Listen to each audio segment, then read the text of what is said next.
Hello, everyone. I'm Marcia Kavanaugh. Thanks so much for joining us. Well, this Sunday, while some of us may wake up and smell the lilies, we might recall that the day is also the 4th anniversary of the BP Gulf disaster. We'll examine tonight some of the issues that still exist. We'll also look at a congressman in trouble at home and in the House, and Mary Landrieu's TV campaign. In sports, the Pelicans season ends, and the legislature is examining the condition of the Fairgrounds. We'll look at both, as well as the future of Tom Benson's empire. Joining us are tonight's Informed Sources. Errol, Laborde, producer of Informed Sources. Richard Thompson, reporter, The New Orleans Advocate. Jeff Duncan, sports columnist, Nola.com, the Times-Picayune. And Stephanie Grace, columnist, The New Orleans Advocate. We're going to go first over to Jeff. And the Fairgrounds has been in the news lately because there are some folks who are really concerned about it, saying that it's just not in good condition. What's going on over there? Well, I'll tell you, Marcia, I've never heard such universal criticism from the horsemen, the patrons, literally everybody out there at the track this year. Very upset at the way Churchill Downs, the owners, are running the track. I think the issue at hand right now is that Churchill has undergone a change in its business direction. They want to be more of a gaming casino licensing company, and they're really not that interested, which is amazing, in the horse racing product, which you know, the company named after the most famous horse track probably in America, Churchill Downs. But they've gone away from that. There's such high overhead right now in horse racing. It's a really struggling business. In the industry itself is a kind of a turn-of-the-century industry, back when boxing and baseball and horse racing dominated the sports landscape back in the early 1900s. It was thriving. Now it's really because of the competition from casinos and online gambling, it's really gone down. And I think Churchill's tried to, because they are a for-profit business, publicly traded, they are trying to keep their profits up, and they're not investing as much in the horse racing product as the people at the track would like them to do. And so this legislation that's been introduced is directed directly at that, to try to increase the the capital improvements funds going back into the track to improve the conditions out there, to improve the product that's put out on a daily basis. So that is legislation, I'm sorry, that's legislation that has passed the House, right? Correct. Representative Patrick Connick, is that? Correct, from Metairie. He's been behind this, and he basically said he just visited the track in December or January, I think, and heard so many complaints, like I did this year, that he felt compelled to take some action, and he's been supported unanimously throughout the state. There are some problems that only really committed horse players can tell, like the condition of the track. But there are some things that any fan can tell, like not having the buglers anymore, and those guys in those beautiful red costumes. Instead, it's recorded, and then not fixing that big TV screen out there. So, I mean, has Churchill Downs lost interest totally, or what? Well, I think they feel like it's something of a money pit right now, that any dollar they invest in the horse racing side of things is just a dollar lost.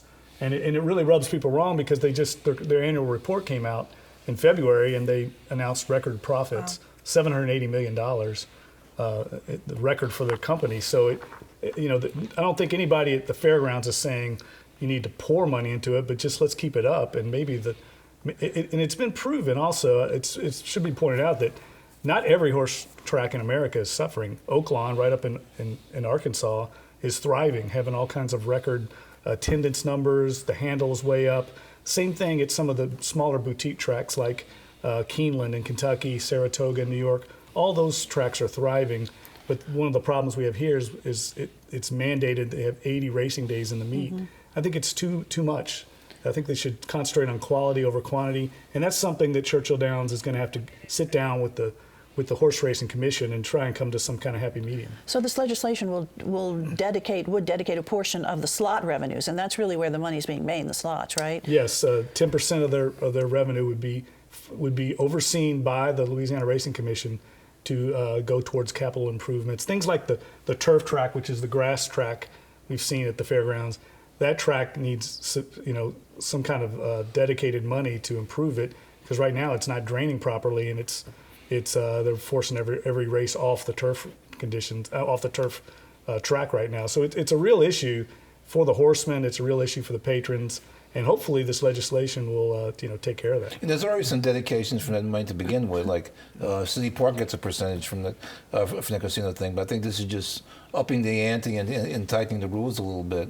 And I think holding Churchill Downs accountable, because they are making millions off the fairgrounds. And so they're making tons of money out there. How do we hold them accountable?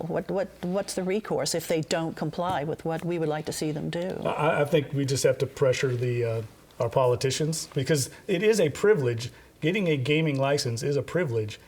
So they are held accountable to that. It's highly not just regulated, this whole industry. Exactly. Yes. It's not like any other private business. I've had a lot of people complain saying it's dangerous for Louisiana to enforce their regulations on a private business. It's totally different. Okay, Does it make money off the Jazz Fest? Make tons of money off that. That's one of the big cash cows. All right. Thanks a lot, Jeff. I'm going to move over to Stephanie now. We're going to talk about politics. And our newly elected congressman got himself into the news for something he really did not need to get himself into the news for. They're calling him the kissing congressman We're now. talking about Congressman McAllister. Congressman Vance McAllister from Northeast Louisiana, elected just last November. The kissing congressman, it sounds to me like a old Broadway musical or something, but that's kind of how he's known. He used to be the Duck Dynasty guy. Now he's this. This is a guy that's a freshman in Congress, brand new, but was already getting some attention for a number of reasons. One is that he is a Republican who was an outsider, independent, self-made businessman who beat the Republican establishment by 20 points, by quite a bit, including Governor Bobby Jindal's friend. He also broke with Republicans on a very big issue involving the Affordable Care Act, Obamacare, in that he endorsed having the state accept the Medicaid expansion, the federally funded Medicaid expansion that Governor Jindal refuses to accept. And he's friends with the Duck Dynasty guys. He brought Willie Roberts into the State of the Union. So he was, all of a sudden everybody in the world was lining up to take pictures with him. And then came the video. And what happened is basically he was videotaped by his own system, his own security system, in his office in Monroe, Louisiana, in a very passionate embrace with a staffer. Who happened to be married to a good friend of his. He's also married and the father of 5. And in fact is one of these people who had run on family values. He put his wife and his kids in his ad and talked about Christian values and all that. So what is the party saying about this? It's interesting. Certain people in the party are saying he needs to go. And that includes Governor Jindal, who said that he should resign, and Roger Villery, the chairman of the state Republican Party. He's so far said he's not going to resign. He is up for re-election just in November, so it's around the corner. He probably would have been re-elected easily had not for this now. Stephanie, the columnist, I thought he did a good analogy about why they didn't come down hard on David Vitter, but coming down hard on him. So why? I think he made some good points. This is the other issue that's, he's kind of inadvertently splashed a bunch of mud on David Vitter, who's out there trying to run for governor now. So when the state Republican Party and the governor call on this guy to resign for having been caught kissing somebody, a whole lot of people, including Democrats, but not at all limited to them, are saying, well, you didn't call on David Vitter to resign from the Senate back when he was found out to have basically gone to a prostitution ring. Right. He was never charged. It was because it happened too far in the past, but he admitted to a very serious sin, and we all know what happened, obviously. So this has made things very awkward for the senator, who has been making some public appearances but not taking questions from the press. And when some of these people calling for McAllister's resignation have been asked, what's the difference? They're really struggling to come up with an answer. What I think the answer is that David Vitter, back in 2007 when this thing happened, if he had resigned, the governor, Kathleen Blanco, Democrat at the time, would have been able to appoint someone to replace him. That would have been a Democrat. So the Republicans really rallied behind him because balance of power in the Senate was at stake, and that's a huge deal. If McAllister resigns, then there would be a special election, and it would cost some money, but, they're going to get another Republican. It's a Republican district. Real quick, we have to wrap this up. What is McAllister saying? He's saying he intends to stand before voters as of now. He has made only he's done one interview. He is spending Easter with his family. We haven't seen him. We haven't seen his wife. Okay, I guess we'll just find out what's going on in weeks to come. Thanks a lot, Stephanie. Sure. Richard, or Ricky, if I could call you that, the 4th anniversary of the Deepwater Deepwater Horizon disaster. 11 people were killed in that. Just barrels of oil, millions of barrels of oil spilled into the Gulf of Mexico. You've been looking into the impact on health of both the oil spill workers and also fishermen. What are you finding? Well, so Sunday will mark the 4-year anniversary since the Deepwater Horizon caught fire and exploded and sank about 90 miles off the coast.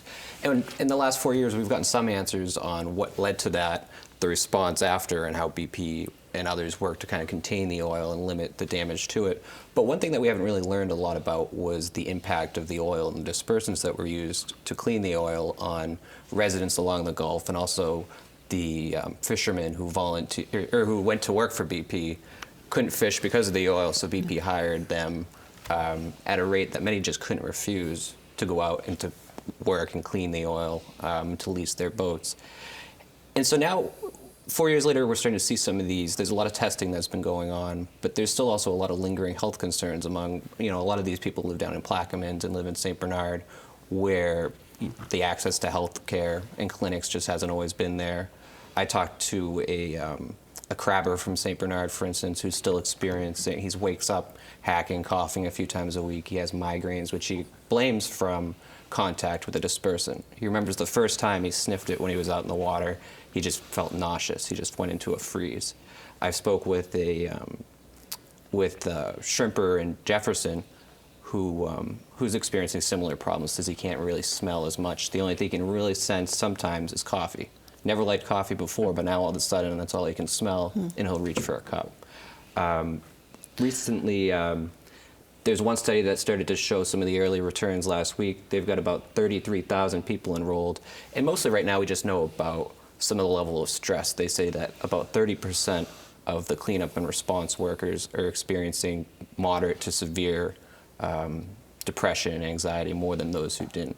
And so these studies are going to have to go on for a long time. I mean, people are wondering, is this going to give me cancer? Is this going to be more long-term than that? It's just something that's going to take at least a decade, if not more, to really get a handle on. So these scientific studies are really just sort of in the beginning stages, basically this research. Where do we stand now with court proceedings and all of the various legal issues? And of course, it all boils down to money. That's right. It all boils down to money. And so the three main players in this at this point are BP, which was leasing the well, Transocean, which leased the rig to BP, and Halliburton, which designed the mud that was used on the well that eventually blew up. And for much of last year, the three companies were in federal court in New Orleans trying to determine it. The first phase that went for about 8 weeks beginning in February was to determine everything that led up to the explosion. And much of the testimony highlighted what some said was BP's rush to finish the job for as cheaply as possible and cutting corners. The second phase was in the fall that talked a lot about what was done immediately after that.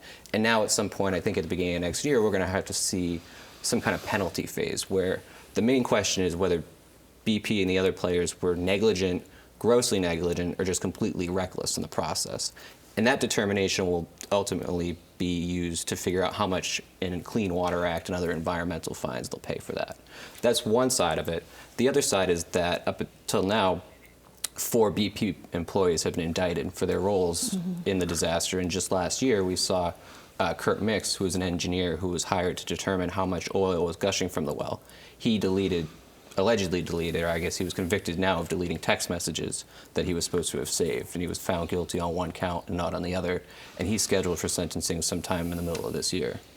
So all of that, it just continues, and we should also note that there is continuing research being done on the impact on the Gulf itself and the aquatic life in the Gulf. So this, as I said, is something that just 4 years out, we're not really near the end of seeing what this oil spill really did to our community and to individuals. No, not at all. But is there any concern that people can look back now and say, it really wasn't as bad as we thought in this one area? In terms of the health impact? Or anywhere, yeah. Well, in terms of the economic impact, a lot of people said about how devastating this was going to be for the region, from anywhere from fishermen to processors to even, funeral home directors who would be seeing less money there, haircuts. There was a whole trickle-down effect, and because of some of the money that was negotiated between BP and the plaintiffs' steering committee, There was a multi-billion-dollar settlement to try to make these claims whole. There's also money that can be distributed to these individuals with medical ailments. Right. So once again, many layers, and it's going to be Right. for many years to come. Thanks a lot, Ricky. Over to Errol and to Jeff, too. Talking about the Pelicans. Errol, the Pelicans just wrapped up their season. They finished their season last night with a victory over Houston. It's always good Well, to that's to beat Houston in anything in life. Anytime you beat Houston, that's good. We want to look real quick at some of the attendance figures. ESPN compiles attendance figures of the leagues, and what we have is, first of all, the top teams in the league. Chicago, of course, Chicago's a big market that's always had a good team, and so these are all good team markets. And of course, Miami has celebrity players. But then we also looked at the bottom 10, and to me, this is surprising because it used to be in the early days of the Hornets that there are 30 teams in the NBA, and the Hornets were usually like around number 27, 28, 29. They're really at the top of the bottom 10, which is number 21, which isn't bad, at least to me. And you got some big market teams. Now, granted, their basketball teams aren't very good, but like Philadelphia, I mean, look how low they are. Atlanta has never been that great of a sports town in terms of the way sports is team. Now, some people will say, well, the figures are rigged, that they're counting. They're counting season tickets and they do giveaways, but all these teams do that. I mean, some of these teams have been really desperately trying to get people into games, and so in terms of those attendance figures, I think that considering that we are, I guess, New Orleans and Sacramento are the two smallest markets in the NBA, and considering that we're a small market in the NBA with an NFL team, that's not bad. What do you think, Jeff? Well, it'd be interesting to know if those figures are tickets sold or actual fannies in the seats. I don't know what they go by. I think it's tickets sold. I think Probably it's tickets sold. Yeah. I think it's indicative of a couple things. One, they did cut prices across the board this year, which I think was very smart. And I think also the rebranding of the team, the Pelicans, the new color scheme, Anthony Davis's emergence as an NBA superstar, those things certainly attracted more fans. And I also think that we're seeing a different city here, a different demographic in our market. I think we all agree, post-Katrina, there's a lot of younger 20-somethings in this market that maybe have come from other markets where the NBA was very powerful. And certainly the New York Northeast Corridor, that's a very big NBA area. And I think that is also paying off for the Hornets and the Pelicans, because a lot of fans go to these games, not just to see the Pelicans, they go to see LeBron James or Kobe Bryant or these NBA superstars. And I think that's something that the Pelicans operation has realized, and they've tailored their business model to those New Orleanians, if you will. And this year's team, almost from out of the gate, they had injury problems. I mean, if the team that they put together would have been able to play together most of the year, I mean, you probably have a fairly high-seeded playoff team. We're going to see. I don't know if they're high-seeded, but I think they would have certainly contended for the playoffs. And next year, they're going to have to make the playoffs. They're one of 5 teams in the NBA that's had 3 straight years, no playoffs, 3 straight years of a losing season. So there's only 5. They're in the bottom 5 right now. They've got to make it next year, I think, or else Dell Demps or Monty Williams, one of those two, will probably cost them their job. But I think the big thing is ever since the Hornets came, the franchise always seemed rather on the brink. But I think it's a stable operation now. I mean, I don't think there's you're not hearing people talking about New Orleans losing the franchise. Well, and I think the purchase by Tom Benson and having local ownership certainly solidified that right now. Now they've got to start winning games. And we're going to be talking about Mr. Benson just a little bit too. But first, over to Stephanie and talking about Mary Landrieu ads that are running right now. Right. She started a big ad campaign. Get used to seeing her. You're probably going to be seeing her on TV straight through November. This election is going to be something like we've never seen in this state, just in terms of the amount of money that will be spent by the candidates and also by outside groups. The Koch brothers, of course, famously. Also some Democratic groups running ads against Bill Cassidy, who's Landrieu's main Republican competitor. But this is Landrieu's campaign itself. And the ad is, it's a series of people listening to her on TV, really getting her message across. And her message is very simple. Her message is, I am fighting for Louisiana against Washington, and I am the chair of the Energy Committee. Very important. That is what you're going to be hearing over and over again from her. From Republicans, you're going to be hearing, she's a Democrat in a Republican state. She voted for Obamacare. She's not a reliable vote. And again, I think even though the messaging, we're going to get pounded, the message is going to be pretty static. I think this is the election. This is what it's going to be a referendum on. Now, there was some controversy. Was it this ad regarding the committee hearing was staged? Yes. Okay. Apparently, I did not know this, but apparently those committee hearings you see on C-SPAN, they cannot be used in political ads. So what the Landrieu campaign did is reenact, she had one tough-talking speech that she actually made in a real hearing, and they reenacted it. She wore a little bit of a different suit. She corrected a little verbal tick. And of course, that's another thing that we're going to be seeing. Everything that anybody does, there are opposition researchers everywhere. So of course, the Republicans immediately picked up on this and, started saying, there they are, acting. Where else is she acting? I mean, there's going to be a lot of gamesmanship, and that's part of it, I think. But, I probably would not have done that if I were them. But and so this ad was actually from the Landrieu campaign, this was the as Landrieu opposed campaign. to other Correct. groups that are also running ads. Exactly. So we're going to see all of these ads. All of these. Consistently until Nonstop. November. Yes. Okay, Stephanie, thanks a lot. Okay. Back over to Jeff. Now, you did a piece about the Tom Benson empire, of course, our Saints and the Pelicans. And Mr. Benson how is he preparing to hand this over? Well, he'll turn 87 in July, so he's no spring chicken. We all know that. And I think locally, a lot of fans and New Orleanians in general are curious to know what will happen to the franchise once it comes out of his hands. And they've had a succession plan in place privately, worked behind the scenes in putting this together for the last few years. And his daughter, Renee LeBlanc, who's very much out of the Saints picture, but still heavily involved with the family business, her and her two children, the more prominently known one, Rita Benson LeBlanc, the daughter, and Ryan LeBlanc, that the family will take control of the team. But I really believe it'll be operated by and this is all still conjecture right now. We don't know for sure exactly how it's going to operate, but I think it'll be operated by the board of directors that runs New Orleans Saints right now. And there's 8 members on that board, and Dennis Lauscha, the COO, the chief financial officer, along with Mickey Loomis, the general manager, will probably be the 2 people making the decisions that run the team. So I don't think you're going to see... For both teams. For both teams, both operations, exactly, the Pelicans and the Saints. It's one board that runs them both? Or Correct, okay. correct. And so I don't think we're going to see Rita Benson LeBlanc or Renee LeBlanc calling for Drew Brees to be cut or for them to sign players. I don't think that's going to happen. I think that'll be left up to a board and a consensus decision. But the good news for people locally is that it will stay in local hands, and that for at least the foreseeable future, this team should not be looked at as a relocation candidate like what we're seeing right now in Buffalo. Buffalo, Ralph Wilson, the longtime owner, just passed away recently, and his daughter has taken over the team, and she's not interested in running an NFL team. She's going to sell it, and they become a primary relocation candidate maybe to Los Angeles. I don't think we have to worry about that for a long time in New Orleans. That's good news. Yeah, you have to say that loud and clear because everyone is really going to start worrying about that. And plus it's a natural concern. And plus, the town has supported the franchise. I mean, you can't argue about the passion that the city And has the for league it. has spectacular. The greatest accomplishment of Sean Payton and Drew Brees and the entire regime is changing the culture and the perception of this organization. They were the Chicago Cubs of the NFL. Yeah. They were the laughingstock. Yeah. Now they're one of the more high-profile teams in the league and one of the highest money-earning teams in the league, and that's amazing considering the size market they're in. Someone who has really become more and more prominent, and she is absolutely a wonderful, lovely, lovely, lovely person.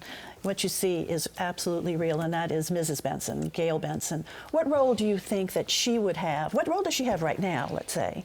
And then where would she be placed, do you think? Well, she had heavy influence on a couple of big decisions. One, the rebranding of the Pelicans that we talked about earlier. She picked the color scheme of the new team. And she also was heavily involved in landing that naming rights deal for Mercedes-Benz at the Superdome. Both those she was heavily involved in. I think she definitely has Tom Benson's ear. There's no question about that. And I think she's been a very good influence on him, as all good women are to their husbands. But I think that she's helped him a lot as far as becoming more accepted in the community. I mean, let's face it, after Katrina, he was not the most popular man in town.